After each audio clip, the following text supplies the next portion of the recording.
Jehovah, mamindrà fo aminay. Hianao no antenainay. Aoka ho sandrinay isa-maraina ianao sy ho famonjena anay amin'ny andro fahoriana. Isaia 7:30 andiny 2.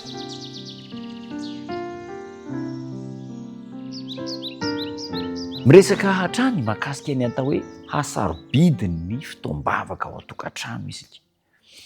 Aoka ho tadidintsika, aoka hipetraka ao an-tsaintsika ary aoka ho tsapantsika fa hiatrika toe-javatra sarotra sy fisedrana mahamay eo amin'ny fiainana ireo zanantsika sy ny ankohonantsika. Inona ny antony? Ambaran'ny tenin'Andriamanitra amin'ny Efesianina 4:9 fa ny devoly fahavalonareo dia mandehandeha tahaka ny liona mierina mitady izay arapany. Ka raha vao mivoaka ny trano isika dia ao ny devoly.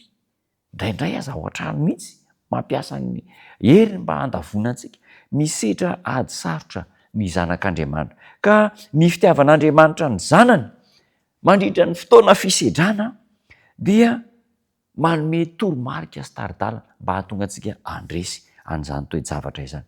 Misy andininy anankiray izay tena tiako vakiana mihitsy ao amin'ny atao hoe boky fanahin'ny famonaniana, atao hoe hery mifanandrina. Hery mifanandrina. Izao ny ambaran'ilay io an-dalana teny io amin'ny pejy 420 zany sy ny 720. Malaza izy io, andininy malaza ary tokony hoen'ny kristianina rehetra, hoen'ny kristianina rehetra. Ity ilay an-dalana teny.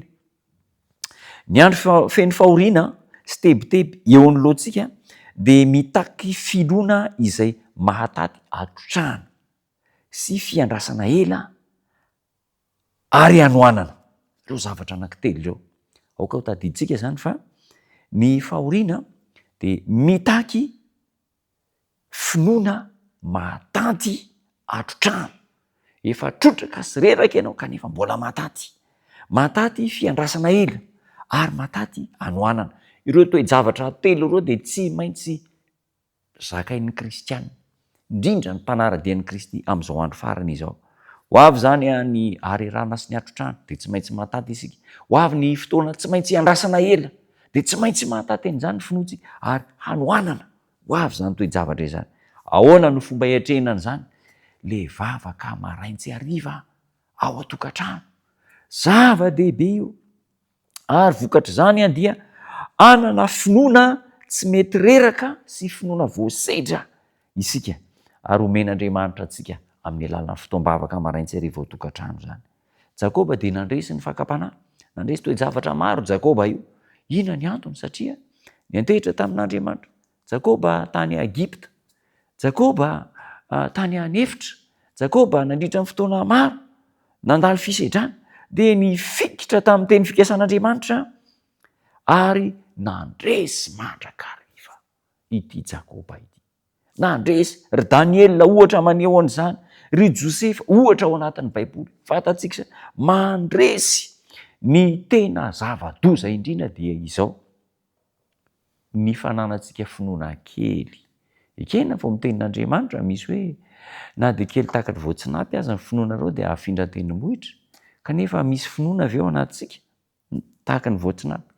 Ry kely finoana ho Jesosy. Ny heviny dia tsotra ihany. Mampirisika antsika mba tsy hanao tsiramina ity fotoam-bavaka ity fa ao no andinitsika ny tenin'Andriamanitra. Mamaky ny Baiboly, ny soratra masina, ny taridalana ary amin'ny alalan'ny tenin'Andriamanitra no ampitombo ny finoantsika ary amin'ny alalan'ny finoana no andresena ny zavatsarotra, ny fakapanahy ary ny indrindra ny fahakiviana rehetra. Ka izao ary andeha ampitomboina ny fanapahan-kevitra fa raha mbola misy maraina sy hariva dia hiara hivavaka ao an-tokantrano. Andinika ny tenin'Andriamanitra ka hitombo ny finoana na mafy aza ny fisedrana na sarotra aza ny lalana dia tsy ho ketraka, tsy ho kivy fa atoky hatrany an'Andriamanitra. Hitantsika ny tompo ampitoetra zany hafatra sarobidy izany mba ho an'ny ray aman-dreny, ho an'ny zanaka, ho an'ny tanora indrindra ka ho mpandresy mandrakariva isika. Dia hiara hivavaka isika. Tompo tsara misaotra anao zahay noho ny lesona sarobidy manan-danja omenao anay, efa mampiomana ianao fa hisy zavatsarotra tsy maintsy hosetrainy ka mampirisika anay ianao ka amin'ny alalan'ny vavaka mafana dia anana ny atao hoe finoana mahataty atrotrahanay izahay, finoana mahazaka miandry ela ary finoana mahataty hanoanana. Omeo hery izahay mba ho mpandresy mandrakariva amin'ny anaranao Jesosy tomponay. Amen.